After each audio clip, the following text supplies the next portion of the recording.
नमस्कार दोस्तों, स्वागत है आपके अपने YouTube चैनल ज्ञान वीडियो 21 पर। साथियों, अगर इस बार आपके बैंक खाते में सिर्फ 3,000 की पेंशन आई है या अभी तक एक भी रुपया नहीं आया है और आप सोच रहे हैं कि सरकार ने तो 4,500 देने की बात कही थी, फिर आखिर ऐसा क्या हुआ कि किसी को 3,000 मिले, किसी को अभी तक कुछ नहीं मिला और 4,500 की चर्चा आखिर कहाँ तक सही है? तो आज की यह वीडियो आपके लिए बहुत ही महत्वपूर्ण होने वाली है। मैं आपसे सिर्फ एक छोटी सी विनती करूंगा कि इस वीडियो को बीच में बिल्कुल मत छोड़िए, क्योंकि आज हम आपको एक एक बात आसान भाषा में समझाएंगे। बहुत सारे लोग अधूरी जानकारी सुनकर परेशान हो रहे हैं। कोई कह रहा है कि सरकार ने पैसा रोक दिया, कोई कह रहा है कि अब 4,500 नहीं मिलेंगे, तो कोई कह रहा है कि जिनके खाते में 3,000 आ गए हैं उन्हें आगे कुछ नहीं मिलेगा। आखिर सच क्या है? यही बात आज हम पूरी तरह साफ करेंगे। सबसे पहले अच्छी खबर से शुरुआत करते हैं। उत्तर प्रदेश में वृद्धावस्था पेंशन, विधवा पेंशन और दिव्यांग पेंशन की रुकी हुई किस्तों का भुगतान शुरू हो चुका है। बहुत सारे लाभार्थियों के खाते में पैसा पहुंच चुका है और कई लोग बैंक या जनसेवा केंद्र से अपनी राशि निकाल भी चुके हैं। अगर आपने अभी तक अपना बैंक खाता चेक नहीं किया है तो सबसे पहले एक बार जरूर चेक कर लीजिए। कई बार ऐसा होता है कि पैसा खाते में आ जाता है लेकिन जानकारी नहीं मिलती और लोग बेवजह परेशान होते रहते हैं। अब सबसे बड़ा सवाल जो इस समय लाखों लोगों के मन में है, जब सरकार ने पेंशन की राशि बढ़ाकर 10,500 प्रतिमाह करने की घोषणा की थी तो 3 महीने के हिसाब से 4,500 मिलने चाहिए थे, लेकिन फिर ज्यादातर लोगों के खाते में 3,000 ही क्यों आए? क्या सरकार ने अपना फैसला बदल दिया? क्या 4,500 की खबर गलत थी या फिर इसके पीछे कोई और वजह है? दोस्तों, आगे जो जानकारी मैं बताने वाला हूं वही इस पूरे मामले की सबसे महत्वपूर्ण कड़ी है, इसीलिए ध्यान से सुनते रहिए। देखिए, सबसे पहले यह समझ लीजिए कि सरकार की तरफ से पेंशन राशि बढ़ाने की बात जरूर कही गई थी, लेकिन वर्तमान में जो भुगतान अधिकांश लोगों को मिला है वह पुरानी व्यवस्था के अनुसार ही किया गया है। इसका मतलब यह बिल्कुल नहीं है कि बढ़ी हुई राशि की घोषणा झूठी थी, बल्कि अभी कुछ ऐसी प्रक्रियाएं चल रही है। और आप लोगों के लिए समझ लीजिए, यह खुशखबरी से कम नहीं है, क्योंकि उत्तर प्रदेश के लाखों ऐसे पेंशन धारक हैं जिनकी पेंशन इस बार रुक सकती भी है, हमेशा के लिए बंद भी हो सकती है, क्योंकि सरकार ने इसके लिए सख्त निर्देश भी दे दिया है। मतलब कि अगर आप चाहते हो कि आपकी 3,000 की किस्त नो रुके, समझ रहे हो, तो तुरंत 3 काम आपको करना होगा। तो वह 3 काम इस वीडियो में आपको हम बताएंगे। वह कौन से 3 काम है, वीडियो में बने रहना।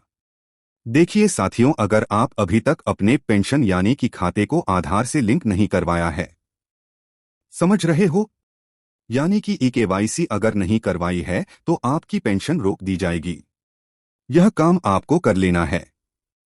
उसके बाद सरकार केवल उन्हीं का पैसा दे रही है जिनका वेरिफिकेशन पूरा हो चुका है, जिनका नहीं हुआ उनको नहीं दे रहा है।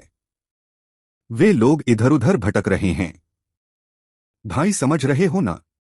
इसलिए दोस्तों, मैं आपको बता दूं, सरकार पैसा साधारण बैंक ट्रांसफर से नहीं भेज रही है। एक होता है ना नॉर्मल पैसा आपको ट्रांसफर कर दिया, ऐसा नहीं होने वाला है। खाता नंबर पर डाल के वहां पे डीबीटी होता है, यानी कि डायरेक्ट बेनिफिट ट्रांसफर के माध्यम से पैसा आप लोग को भेजी जाती है। और क्या है इसका मतलब? यह कि पैसा आपके अकाउंट नंबर पर नहीं बल्कि आपके आधार नंबर पर भेजा जाता है। अगर आपका बैंक खाता आपके आधार कार्ड से लिंक नहीं है, एनपीसीआई एक्टिव नहीं है, तो पैसा सरकारी खजाने से तो कटेगा लेकिन आपके खाते में नहीं आएगा। समझ रहे हो? तो यह चीज है। और देखो, वृद्धा पेंशन, विधवा पेंशन समय समय पर अब देखा जाता है कि लाभार्थी जो है जीवित है या नहीं है। अब जो वृद्धा पेंशन उठा रहे हैं वह मर चुके हैं, फिर भी उसका घर वाला उठा रहा है। समझ रहे हो? तो यह चीज है। तो वहां देखा जाता है कि कई बार अपात्र लोग भी पेंशन का लाभ ले लेते हैं। समझ रहे हो? इसलिए अगर आपके ब्लॉक या ग्राम पंचायत में भौतिक सत्यापन चल रहा है तो उसमें नाम जरूर करवा लें। जीवन प्रमाण पत्र जरूर जमा कर लें। समझ रहे हो? अब आप सोच रहे होंगे कि भाई हम तो घर बैठे कैसे पता करें कि हमारी पेंशन का स्टेटस क्या है, हमारी पेंशन पास हुई या नहीं हुई। तो चलिए मैं आपको बता दूं। आप देखिए अपने मोबाइल से जाके चेक कर पाएंगे। सबसे पहले मोबाइल में गूगल पर खोलेंगे और देखो अलग अलग राज्यों का अलग अलग वेबसाइट होता है। इसके लिए आपको एक सहायक दस्तावेज या फिर यहाँ पर बात करें तो सवा प्रमाणित फॉर्म को यहाँ पर जो है फॉर्म के जरिए जो है यह साबित करना होगा कि आपकी उम्र और पहचान बिल्कुल सही है। पहले क्या होता था, आधार कार्ड में जो है अपना कोई एज या फिर नाम यह सारा बदल करके यहाँ पर पेंशन का यहाँ पर गलत तरीका से फायदा उठाते थे, जिससे सरकार का जो है यहाँ पर बहुत बड़ा नुकसान होता था। जिसका 40 साल रहता था वह भी आधार कार्ड में 60 साल उम्र करके यहाँ पर जो है पेंशन का पैसा ले लिया करते थे।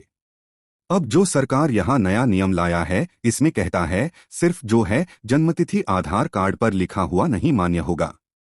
इसके लिए आपको जो है अलग से 100 प्रमाणित या फिर कोई और अलग फॉर्म आपको देना होगा, यानी कि सर्टिफिकेट आपको लगाना होगा।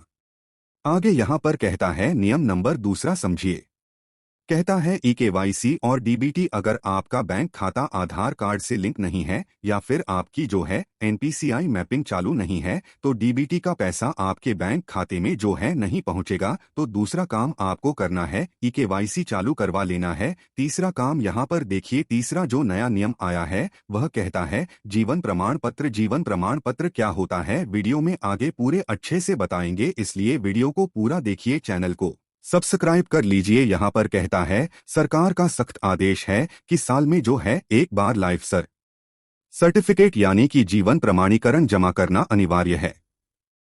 अगर आपने इस बार का जीवन प्रमाणीकरण मिस कर दिया तो आपकी पेंशन जो है हमेशा के लिए जो है यहाँ पर ताला लगा दिया जाएगा, यानी कि रोक दिया जाएगा। सर्टिफिकेट मैं आपको समझा देता हूँ क्या होता है। इससे यह पता चलता है कि आदमी जो है अभी भी जीवित है, उसका मृत्यु नहीं हुआ है। समझ गए ना? बहुत सारे ऐसे आदमी हैं जिसके मृत्यु होने के बाद भी उसके नाम पर उसके घर वाले या फिर और कोई फर्जी तरीका से जो है पेंशन का लाभ लेते रहे हैं। इसी चीज को रोकने के लिए यहां पर लाइफ सर्टिफिकेट लेना जरूरी है। समझ गए? अगर आप हमारे चैनल पर नए हैं तो चैनल को सब्सक्राइब जरूर करें। जय हिंद, जय भारत।